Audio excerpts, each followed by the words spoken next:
अथवा नहीं वो ये है। पहला है चेंज इन स्टेट, यानी उसकी अवस्था में परिवर्तन। पहले गैस था, फिर लिक्विड बन गया, लिक्विड था फिर सॉलिड बन गया, या सॉलिड से गैस बन गया, लाइक दैट। दूसरा है चेंज इन कलर, मतलब उसके रंग में परिवर्तन हो जाना।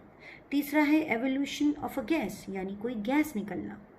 चौथा है चेंज इन टेम्परेचर, यानी तापमान में परिवर्तन हो जाना। बच्चों, इनके अलावा भी कुछ ऑब्जर्वेशंस होती हैं जो आपको कुछ और बुक्स में मिल जाएंगी, but for class 10th if you want to secure good marks then please मेरा मंत्र याद रखिए, स्टिक टू एनसीईआरटी, क्योंकि हमारी जो मार्किंग स्कीम बनती है वो सारी की सारी एनसीईआरटी में से बनती है। सो इट्स बेटर कि instead of going through many books you go through NCERT many number of times. Okay, आगे बढ़ते हैं। अब हम आते हैं केमिकल इक्वेशंस पे। तो देखिए, chemical equation actually word equation के रूप में कही जाए तो कुछ इस तरह से होती है। जैसे हम देखते हैं, ये रिएक्शन थी, magnesium plus oxygen gives magnesium oxide. यहाँ ये मैग्नीशियम और ऑक्सीजन, ये दो चीज़ें मिली हैं।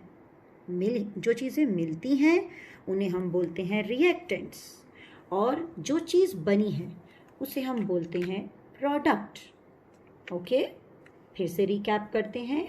हम वर्ड इक्वेशन में मैग्नीशियम और ऑक्सीजन को मिलाकर मैग्नीशियम ऑक्साइड बनाते हैं। जो चीज़ें मिल रही हैं they can be any number, ये दो दिखी हैं यहाँ पर, इनके अलावा 3, 4 कितनी भी चीज़ें मिल सकती हैं, कितने भी केमिकल मिल सकते हैं, और इन सबको मिलाने पर हम कहेंगे रिएक्टेंट्स, और जो बन रहा है उसे हम कहेंगे प्रोडक्ट। और अगर इस केमिकल रिएक्शन को हमें बड़ा यूज़फुल बनाना है, देखिए हर बार हम मैग्नीशियम लिखेंगे, इतनी बड़ी स्पेलिंग लिखेंगे, हमारा टाइम भी वेस्ट होगा और सुंदर भी नहीं लगता। To make it more concise what we do is we use chemical फॉर्मूले। आपने केमिकल फॉर्मूले के बारे में छोटी क्लासेस में पढ़ा है, क्लास 6, 7। ओके, चलिए देखते हैं हम किस तरह से इसी इक्वेशन को हम और कंसाइज और यूजफुल बनाते हैं। So we can use chemical फॉर्मूले instead of words. For example Mg, which stands for right magnesium, and O2. Why do we write O2 and not O? ये सब बेटा आपने क्लास 9th में पढ़ा है। ऑक्सीजन जो है वो डायएटॉमिक मॉलिक्यूल है। इसके अलावा भी कुछ डायएटॉमिक मॉलिक्यूल्स हैं जो आपके कोर्स में हैं। चलिए, ये बात मैं आप ही पे छोड़ देती हूँ। एक तो है हाइड्रोजन, एक तो है ऑक्सीजन, एक है नाइट्रोजन, और एक कौन सा है? सोचिए सोचिए। जी, बिल्कुल सही सोचा आपने, वो है क्लोरीन। आपके कोर्स में 4 ही ऐसे डाई एटॉमिक मॉलिक्यूल्स हैं। चलिए आगे बढ़ते हैं। Coming back to the topic, magnesium plus oxygen gives magnesium oxide. देखिए, Mg हमने मैग्नीशियम से रिप्रेजेंट किया है, O2 stands for oxygen, and MgO gives magnesium oxide. अब इस तरह की जो इक्वेशन है, इसमें मुझे तो भाई बहुत गड़बड़ लग रही है, कुछ तो गड़बड़ है, ये बहुत खाली खाली लग रही है, नहीं? तो इसका क्या नाम है? इसका नाम है स्केलेटल या रूट केमिकल इक्वेशन।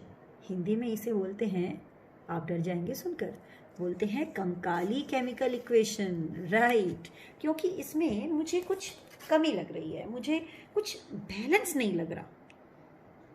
ओके, जैसे हम सीसॉ पे बैठते हैं, ऊपर नीचे सीसॉ होता रहता है, और एक तरफ जो है ज़्यादा भार हो और एक तरफ कम हो तो मज़ा नहीं आता भाई। मज़ा तो तब आता है जब बराबर की टक्कर हो, तो तभी, इसीलिए अब हम इक्वेशन को बैलेंस करेंगे।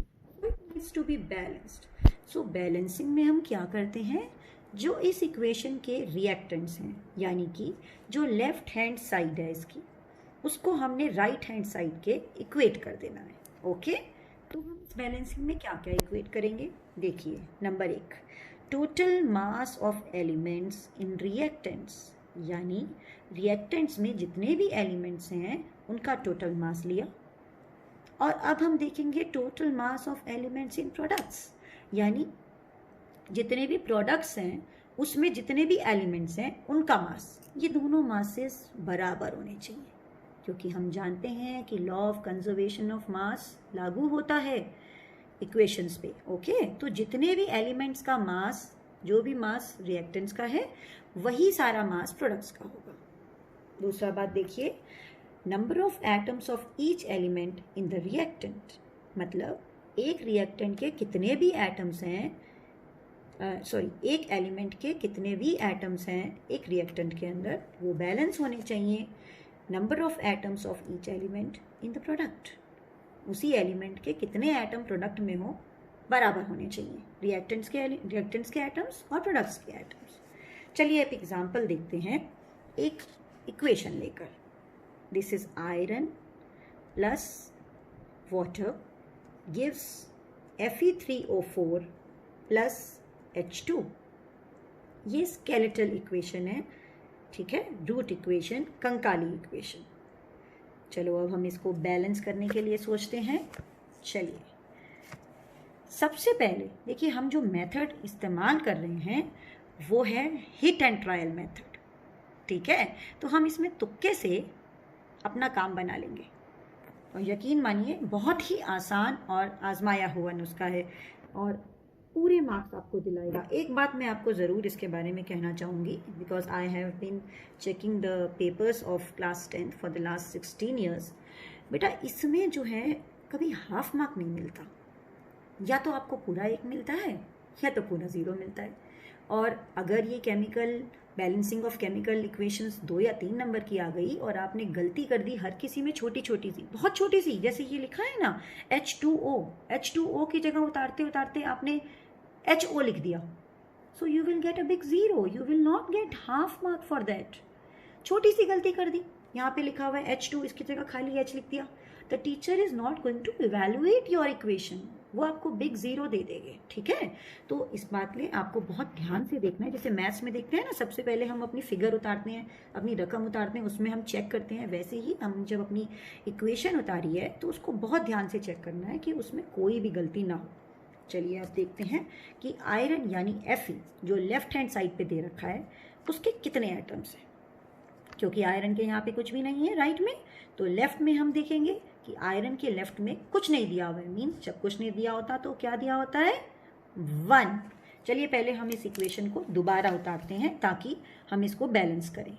देखिए Fe plus H2O gives Fe3O4 plus H2। जब हमने देखा कि आयरन से पहले कुछ नहीं है और आयरन एक एलिमेंट है जो रिएक्टेंट में है, प्रोडक्ट में है, तो चलिए देखते हैं कि प्रोडक्ट में आयरन के कितने एटम्स हैं। आयरन